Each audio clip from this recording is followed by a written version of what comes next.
Charlie Kirk is dead, shot in cold blood on a university campus in Utah while doing what he was so passionate about all his life, persuading others through serious but whimsical debate.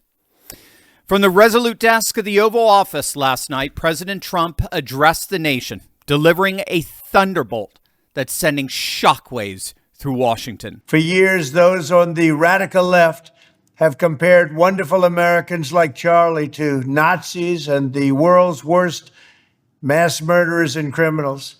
This kind of rhetoric is directly responsible for the terrorism that we're seeing in our country today, and it must stop right now. My administration will find each and every one of those who contributed to this atrocity and to other political violence, including the organizations that fund it and support it, as well as those who go after our judges, law enforcement officials, and everyone else who brings order to our country.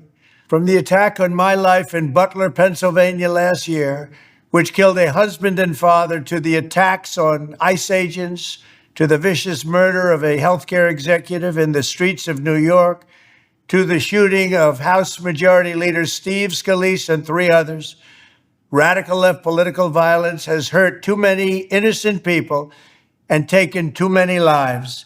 Tonight, I ask all Americans to commit themselves to the American values for which Charlie Kirk lived and died, the values of free speech, citizenship, the rule of law, and the patriotic devotion and love of God. Charlie was the best of America, and the monster who attacked him was attacking our whole country. An assassin tried to silence him with a bullet, but he failed, because together we will ensure that his voice, his message, and his legacy will live on for countless generations to come. Today, because of this heinous act, Charlie's voice has become bigger and grander than ever before, and it's not even close. May God bless his memory, may God watch over his family, and may God bless the United States of America. Thank you. Now, you'll note immediately the key word that Trump just used there. A key term that opens up all kinds of legal possibilities for Trump to crush the left. What did he call what the left is doing, this murderous violence? What word did he use? You heard it. Terrorism. Declaring what the left is doing in our nation terrorism is absolutely essential for Trump to use all means necessary to eradicate it. And that is exactly what he just declared there. He said, my administration will find each and every one of those who contributed to this atrocity and to other political violence, including the organizations that funded and support it, as well as those who go after our judges, our law enforcement officials, and everyone else who brings order to our nation. And then he mentioned the assassination attempt on his own life, which killed Corey Comparatori. He mentioned the attacks on ICE agents. He mentioned Luigi Mangioni's vicious murder, that healthcare executive that was celebrated by leftists. He mentioned the shooting of House Majority Leader Steve Scalise, and pointed out radical left political violence has hurt too many innocent people and taken too many precious lives. Enough is enough. Now, obviously, this is very personal for President Trump. You could hear his voice trembling. He was very close to Charlie. Charlie wasn't just a political ally. He was like family to Trump, and particularly his son, Don Jr. And as you just saw, that grief quickly turned to righteous anger as Trump made a promise that's sending chills through the spineless bodies of his leftist enemies. This speech last night was not just a condolence statement. It was a declaration of war. Trump, in effect, just declared all-out war on what he called the terrorist left. Now, that is certainly the way the ultra-woke freaks that comprise the legacy media are interpreting his words. The left-wing activists disguised as journalists at The Guardian, one of the most gutless, cowardly publications on the planet. They were shocked that Trump had the gall to blame radical leftists on Charlie's shooting.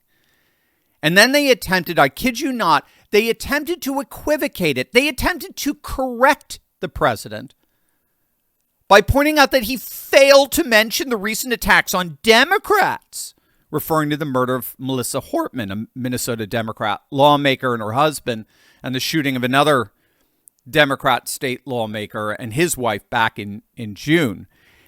And just to show you how this works, this is a refrain. Well, what about the Minnesota? What about the Democrats being shot? That's a refrain that's circulating all throughout the legacy media right now, and particularly left-wing social media.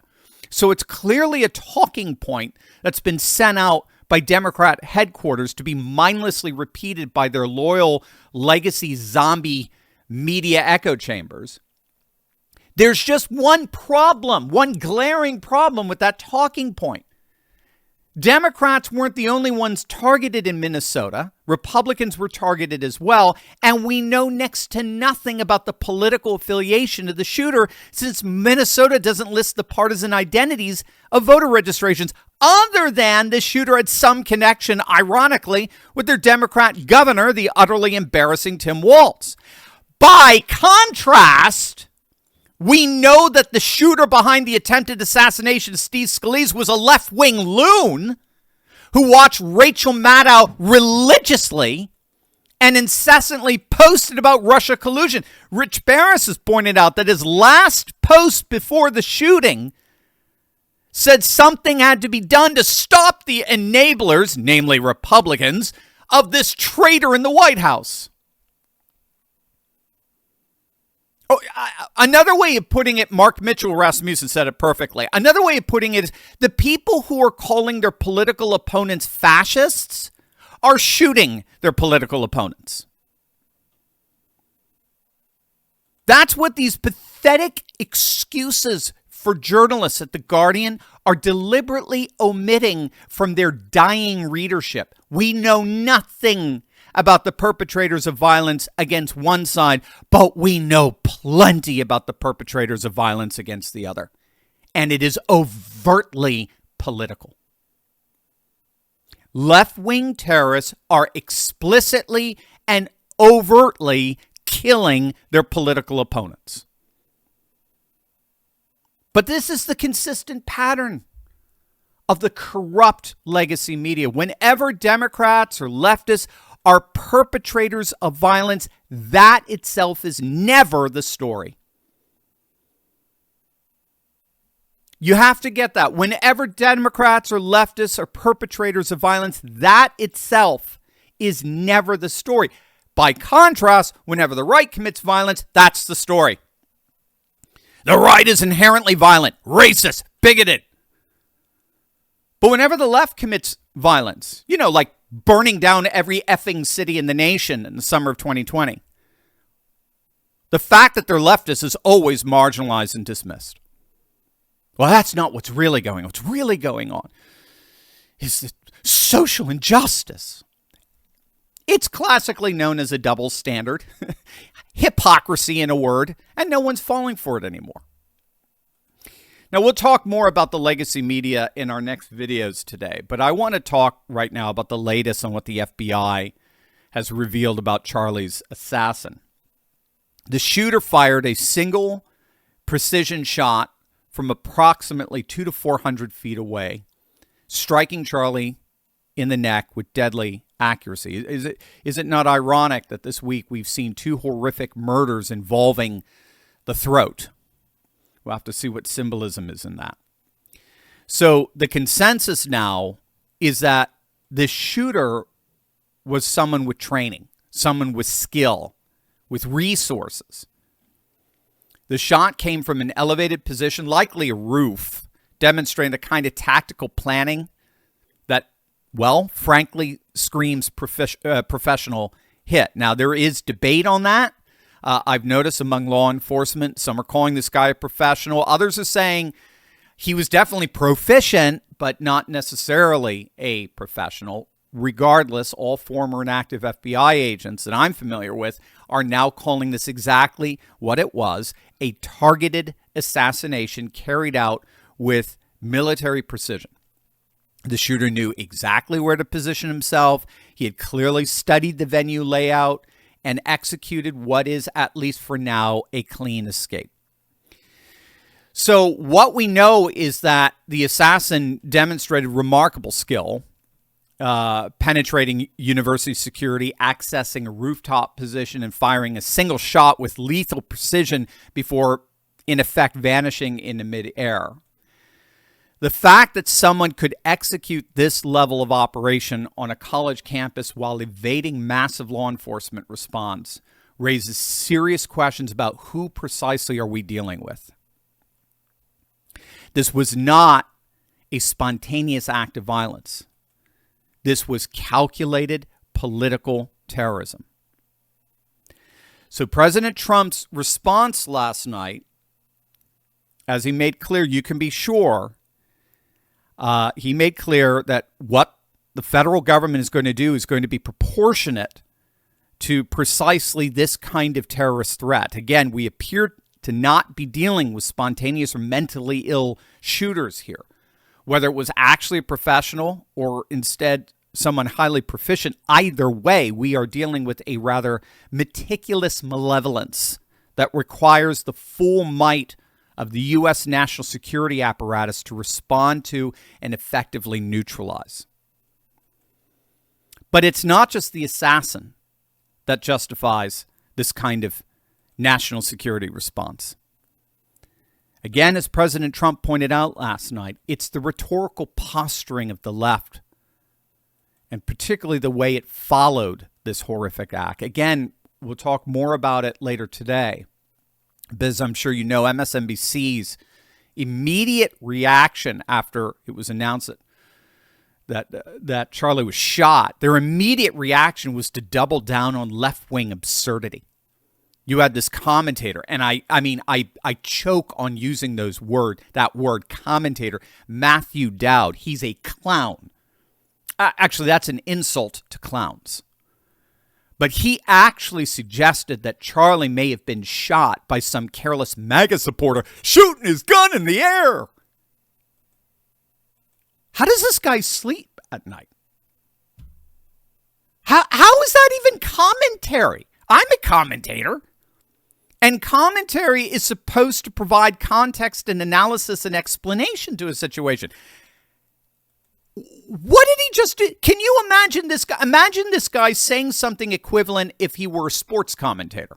Asking why that guy on the baseball diamond is holding that bat in his hand. Does he want to hit somebody or something? That's not commentating. That's juvenile buffoonery.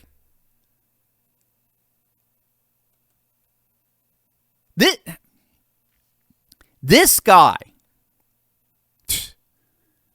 this subhuman, Matthew Dowd, is an utter disgrace to the very civic discourse that Charlie Kirk so beautifully embodied.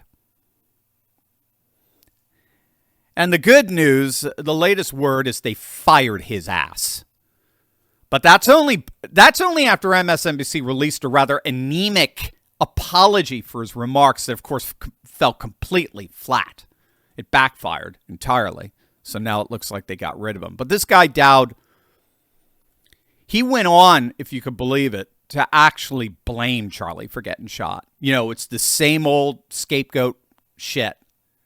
Well, you know, if you're always spewing hateful rhetoric, don't be surprised if you provoke hateful responses.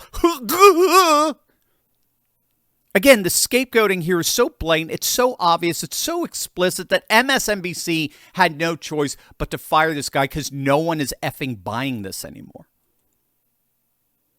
But of course, that's just par for the course for everyone at MSNBC and left-wing social media as a whole that openly and overtly celebrated Charlie's killing last night.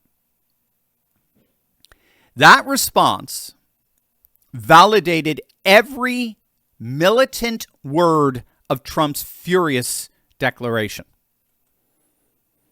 The same voices that spent years comparing Charlie Kirk to Nazis couldn't even show basic human decency when he was murdered. So, who are the monsters here?